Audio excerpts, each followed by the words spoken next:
Welcome to our voice. నేను journalist నవత. పాకిస్తాన్కి మొదలు పెట్టడమే వచ్చు, కానీ ముగించడం ఎలాగో తెలియదు. భారత్కి అది చాలా బాగా తెలుసు. భారత్తో పదే పదే కయ్యానికి కాలు దూవుతుంది, కానీ దాన్ని ఎలా ఆపాలో తెలియక నానా తంటాలు పడుతుంది పాకిస్తాన్. పహల్గామ్ ఉగ్రవాద దాడి కూడా అలాంటిదే. పహల్గామ్లో ఏదో చేద్దామని పాకిస్తాన్ అనుకుంది, కానీ తీరా చూస్తే బొక్క బొర్లబడింది. భారత్ యుద్ధం మొదలు పెట్టకముందే ఆ దేశం ఉక్కిరిబిక్కిరవుతుంది. ఆ దేశంలో నిత్యావసరాలు ఇప్పటికే ఆకాశాన్ని తాకుతున్నాయి. మరోవైపు పాకిస్తాన్పై భారత్ ఫార్మా వార్ను ప్రయోగించాలని చూస్తుంది. అందుకు ఇప్పటికే వివరాలు సేకరిస్తుంది. అదే కనుక జరిగితే పాకిస్తాన్కి చుక్కలు కనిపించడం ఖాయం. ఆ దేశంలో ప్రజలకు చిన్న జబ్బు చేసినా భారతే దిక్కు. అయినా కూడా పాకిస్తాన్ తన పిరికి పంద చర్యలను మానుకోవడం లేదు. దీంతో ఆ దేశానికి ఎలాగైనా బుద్ధి చెప్పాలని భారత్ భావిస్తుంది. అందుకు మోదీ ఇప్పటికే ప్రయత్నాలు చేస్తున్నారు. అందులో భాగంగానే ఫార్మా రంగానికి సంబంధించిన ఆధారాలన్నీ సేకరిస్తున్నారని టాక్ వినిపిస్తుంది. అయితే ఈ ఫార్మా వార్ కంటే ముందు పాకిస్తాన్లో నిత్యావసరాల ధరలు ఎలా పెరిగిపోతున్నాయి అన్నది ఓసారి చూద్దాం. పహల్గామ్ ఉగ్రదాడి నేపథ్యంలో పాకిస్తాన్పై తీవ్ర ఆంక్షలు విధించింది భారత్. మరీ ముఖ్యంగా పాక్తో వాణిజ్య సంబంధాలు పూర్తిగా నిలిపివేస్తున్నట్లు భారత్ ప్రకటించడంతో పాక్ ఉక్కిరిబిక్కిరవుతుంది. ఈ క్రమంలోనే అట్టారీ సరిహద్దును భారత్ మూసివేసింది. దీంతో రెండు దేశాల మధ్య ద్వైపాక్షిక వాణిజ్యం నిలిచిపోయింది. ఫలితంగా ఇప్పటికే తీవ్రంగా కుదేలైన పాకిస్తాన్కు నిత్యావసరాల సరఫరాల్లో కూడా షార్టేజ్ ఏర్పడింది. ఇలాంటి పరిణామాల నేపథ్యంలో పాక్లో ద్రవ్యోల్బణం ఆకాశాన్ని తాకింది. భారీగా పెరుగుతున్న నిత్యావసరాల ధరలతో పాక్ ప్రజలు తీవ్ర అవస్థలు పడుతున్నాయి. దీంతో ప్రస్తుతం పాక్లో ఆహార ధరలు భారీగా పెరిగి ప్రభుత్వం మీద యుద్ధం చేసే పరిస్థితికి వచ్చాయి. ఇక పాకిస్తాన్లో ప్రస్తుతం కొన్ని ఆహార పదార్థాల ధరలను ఒక్కసారి చూస్తే కిలో చికెన్ 798 రూపాయల 89 పైసలు, ఇది పాకిస్తాన్ రూపాయల్లో.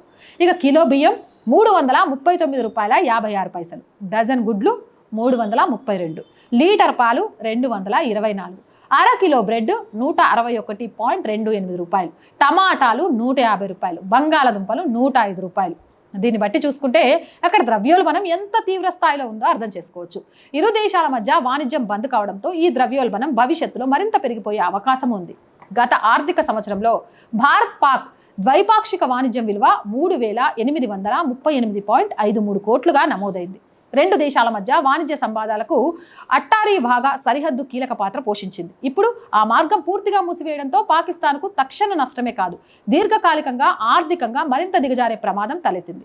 ప్రపంచ బ్యాంకు చెప్పిన దాని ప్రకారం పాకిస్తాన్లో 1 కోటి మందికి పైగా ఆకలితో విలవిలలాడే పరిస్థితి ఎదురయ్యే ప్రమాదం ఉందని హెచ్చరించింది.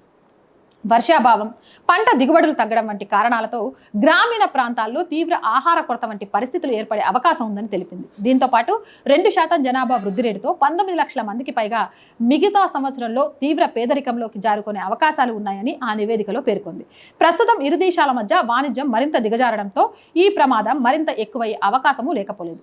పాకిస్తాన్తో డైరెక్ట్ ట్రేడ్ని నిలిపివేసిన భారత్ ఇండైరెక్ట్ ట్రేడ్ పైన ఆంక్షలు విధించేందుకు సిద్ధమవుతుంది. భారత్ పాక్ మధ్య వాణిజ్యం థర్డ్ పార్టీ దేశాల నుంచి జరుగుతుంటుంది.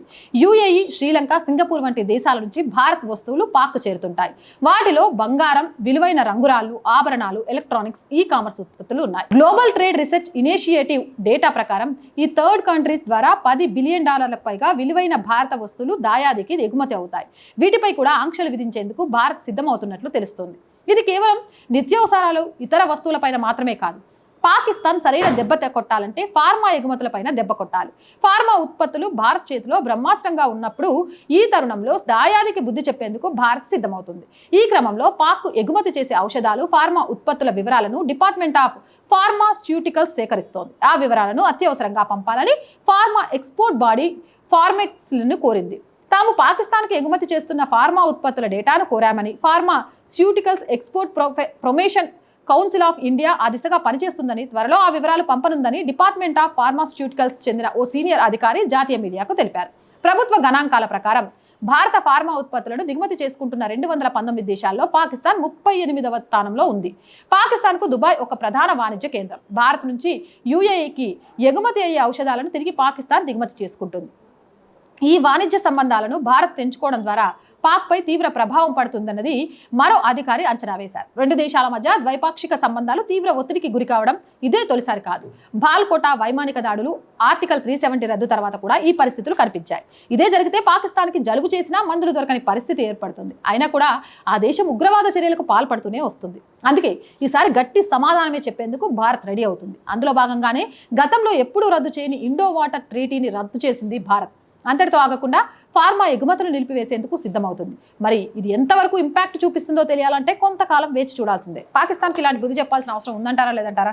కామెంట్ సెక్షన్లో పెట్టేయండి. మోర్ వీడియోస్ కోసం ఛానల్ వెంటనే సబ్స్క్రైబ్ చేయండి. అండ్ ఆర్థికంగా ఆర్ వాయిస్కి సపోర్ట్గా నిలవండి. మీరు చేసే చిన్న చిన్న సహాయాలే ఈరోజు ఈ ఛానల్ నిలబడడానికి కారణమవుతుందండి. ప్లీజ్ మీరు సపోర్ట్ చేస్తే త్వరలోనే ఆఫీస్ పెట్టుకొని స్టాఫ్కి సరైన టైంలో శాలరీస్ ఇచ్చుకుంటూ ఇంకా మంచి మంచి విషయాల్ని మేము ముందుకు తీసుకురాగలుగుతాం. బ్రేక్ ఈవెన్కి చేరుకోవడానికి మేము కష్టపడుతున్నామండి. కానీ అంత ఈజీగా నిజాన్ని నిర్భయంగా చెప్పే ఛానల్స్ బ్రేక్ ఈవెన్కి వెళ్ళవు. మీలా సహకరిస్తూ ఉండేవాళ్ళు ఉండడం వల్ల తప్ప. కాబట్టి ఆర్థికంగా చేయుతను అందించాలి అనుకుంటే సబ్స్క్రిప్షన్ పక్కనే జాయిన్ అనే బటన్ ఉంటుంది. 1 to 5 లెవెల్స్ ఉంటాయి. ఏదో ఒక లెవెల్లో సపోర్ట్ చేయండి. అలాగే స్క్రీన్ మీద గూగుల్ పే, ఫోన్పేతో పాటు అకౌంట్ డీటెయిల్స్ ఉంటాయి. అలా అయినా సహాయం చేయొచ్చు. వ్యాపారవేత్తలకు కూడా చెప్తున్నామండి, ఖచ్చితంగా మా ఛానల్లో యాడ్ ఇవ్వడం ద్వారా మీ వ్యాపారం డెవలప్ అవుతుంది. షూర్. అలాగే ఆర్థికంగా మాకు సహకారం అందించిన వాళ్ళు అవుతారు. మీరు పేపర్స్ కోసం, పెద్ద పెద్ద ఛానల్స్ కోసం లక్షలు ఖర్చు పెడతారు. మాకు లక్షలు ఉండవండి. మీరు చేసేది మా ఛానల్కి సహాయంతో పాటు ఖచ్చితంగా మీ వ్యాపారానికి కూడా సరైన ప్లాట్ఫామ్ అండి. సో ప్లీజ్ వ్యాపార ప్రకటనల కోసం 8328500576 నెంబర్ని సంప్రదించండి. అలాగే ప్రజా సమస్య ఏదైనా మీ గొంతుకను మా గొంతుకగా వినిపిస్తాం. 8328500576 నెంబర్కి వాట్సాప్ ద్వారా తెలియజేయండి. జై హింద్, జై భారత్.